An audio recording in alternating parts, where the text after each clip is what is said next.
Sir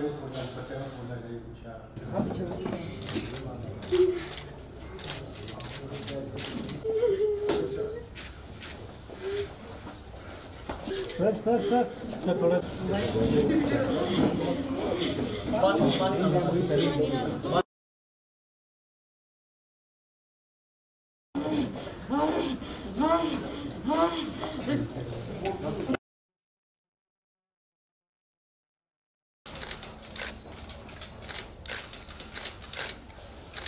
घड़ी तो ऐसी है, भावुक कर देने वाली है कि शायद बहुत सारी यहाँ पर भावनाएं इतना कुछ कह रही हैं कि जो शब्दों में बयान नहीं हो सकती हैं। ये जो कुर्बानी हमारे नसीर अहमद जी की हुई पुलवामा में, उसका बेसिकली हम लोगों को यहाँ पे एक ख्याल आया था बैठे बैठे कि हम लोगों को भी कुछ सीआरपीएफ के लिए और उनके मार्टियर्स के लिए, बच्चों के लिए, किन्स के लिए कुछ करना चाहिए। तो हमारे कुछ साथी, उनका ये विचार था कि हम लोग कंट्रीब्यूशन करके सीआरपीएफ के वेलफेयर फ़ंड में हम लोग दे देते हैं।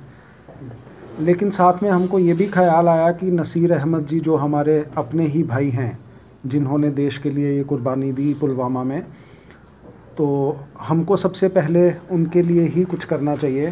तो शायद सबसे बड़ी श्रद्धांजलि जो है उनके लिए वो यही थी कि हम लोगों ने कंट्रीब्यूशन करके, और मैडम कौसर के लिए हम लोगों ने जो आज यहाँ पर 1 लाख रुपए का जो बैंकर्स चेक का इंतज़ाम किया है, तो वो शायद हमारी एक पहल थी। और पर्पस ये भी नहीं था कि हम लोग इनको ये कंट्रीब्यूशन दे के सबको बताते, लेकिन हमको ये लगा कि शायद हमारी इस पहल से जम्मू के अंदर और भी लोगों में जागरूकता आएगी।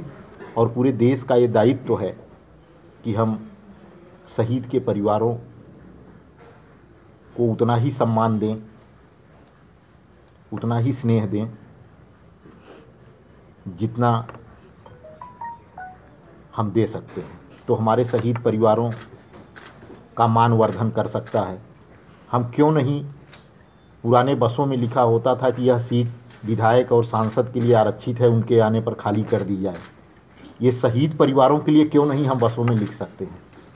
Very good. दुकान के लोग भले ही 1 रुपये का डिस्काउंट दें या 1% का डिस्काउंट दें, अगर दुकानों के काउंटर पे ये बात लिखी हुई हो कि यहाँ पर शहीद के परिवारों को विशेष छूट प्रदान की जाती है, छूट को डिस्क्लोज़ मत करें आप, कितना बड़ा मान आप बढ़ा देते हैं। एक बार फिर से मैं अपने साथी नसीर अहमद के दिवंगत आत्मा की शांति के लिए ईश्वर से प्रार्थना करता हूं, और आप सभी सुधीजनों से अनुरोध करता हूं कि आप शहीदों के सम्मान में, शहीदों के परिजनों को जब भी, जहां आपसे जिस मोड़ पर मिलें,